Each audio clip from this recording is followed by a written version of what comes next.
The Nintendo eShop is running yet another sale, this one pretty notable as the Share the Fun sale. Now, initially, I thought this was like some sort of cooperative game sale, but I don't think it's that. Whatever the case may be, they have some really good deals available as a part of this sale. So whatever reason they're doing for it, you got some good games on good prices, so what more can you ask for? First of all, Luigi Mansion 3 is down to $42. Luigi's Mansion, I should say. That's pretty decent. 30% off on a first-party Nintendo title is always going to be pretty good, just because these games retain their value seemingly until the end of time. That is almost not hyperbole, but you guys get the idea. I mean, Breath of the Wild, if you can find that south of $60, you're doing yourself pretty good. $42 for Luigi's Mansion 3, all things considered, is pretty good. The game is solid. Obviously, it's still pricey, all things considered, but it is what it is. First-party Nintendo titles demand a premium. Burnout Paradise Remastered. Now, I was pretty vocal in complaining about the $50 initial price tag. It is 30% off, down to $35. Not exactly the quality price point I want to see it for. If we can get it to south of, $25, I think it's a really good buy.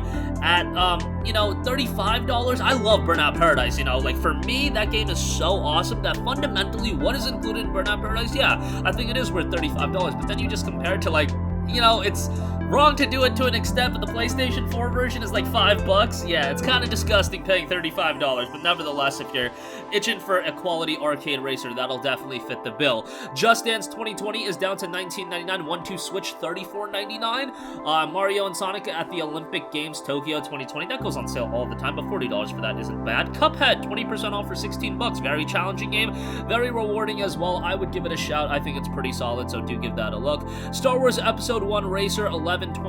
Overwatch Legendary Edition is down to $19.99. You should give that a look. That's pretty good. It's Overwatch. Blizzard has crafted a pretty good multiplayer experience out of that one. Nintendo Switch version isn't all too active, but you can still find games relatively easily, so $20 for that I think is pretty good. Unravel 2 down to $5, that's an awesome deal. Unravel 2 is the co-op version and the co-op follow-up to Unravel, so yeah, that one's pretty good, especially if you have a buddy to play with. Dead by Daylight, $26.39, still a little bit pricey for my liking. ARMS, $42, another first-party Nintendo title. Again, whenever you can get a good deal on one of those, or any kind of deal, that always should be a little celebrated. Diablo 3 Eternal Collection, $30. If you want to have enough gameplay for the rest of the year, and if you want to forego buying any games for the rest of the year, get into Diablo 3 right now, and then holler back at me in about a year, and tell me how much you've enjoyed the game, because that's how much content and grinding you can have in Diablo Eternal Collection. If you want to go into it and just play through the main story, you can do that as well, but the replayability in Diablo is insane, and it gets quite addictive, so just bear that in mind if you're looking to get into it. Castle Crashers Remastered down to $9. Castle Crashers is one of the most iconic downloadable games of all time. It was games like this, games like maybe Bastion, games like games like this, essentially, that really showcase that downloadable titles could be of high quality back on the 360, and Castle Crashers is a game that's still persisted as an amazing title. $9 for it is great, especially, again, if you have a couple buddies to play it with. Catherine Full Body Edition down to $40. That's 20% off. I think Catherine's awesome. Full Body is the definitive version of the game, if it looks something of interest to you. A lot of storytelling elements, puzzle gameplay, it's good.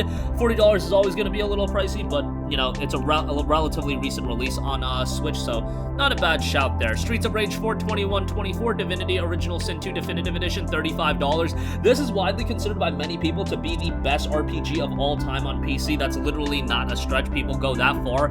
I wouldn't personally go that far, but that's literally me thinking it's still an incredible RPG with so much depth to it, so $35 for that is a pretty great buy. Exit the Gungeon, $6.99. What the Gall, $14.99. You've got Go Vacation, $35. CTR Crash Team Racing Nitro Fuel, $24. Super Meat Boy, $7.49. Super Meat Boy, very challenging, but very addictive as well. River City Girls, $21. The Stretchers, $14. Torchlight 2 is $12. Hunt Down is $14. Bloodstained Curse of the Moon 2, $12. Enter the Gungeon is $7.49. Saints Row 4 Re-Elected, $25.99. Wish that was a little bit cheaper, and that would be a great buy. $26 for Saints Row is just a little bit pushing it, given that Saints Row is a little bit dated at this point. Nevertheless, it did recently come to PC, so I understand where they're coming from. Nevertheless, $26 is okay. Out Buddies DX is $9. Shovel Knight Showdown is $7. Swim Sanity is $18.74. Also, Star Wars Jedi Knight Jedi Academy is down to $9.99, which is pretty decent. I think that's the bulk of the deals I wanted to mention. So some good stuff here, definitely. Luigi's Mansion 3, I think Burnout Paradise Remastered is a great game. However, $35 is just still a little bit hard to stomach. Diablo 3, obviously fantastic if you want to lose your life for a couple of months. Catherine Full Body's great. Castle Crashers Remastered. Divinity Original Sin 2. Some really good stuff as a part of this sale. So that's going to conclude this video. Sound off with all of your thoughts in the comments section down below. Thank you for watching, and goodbye.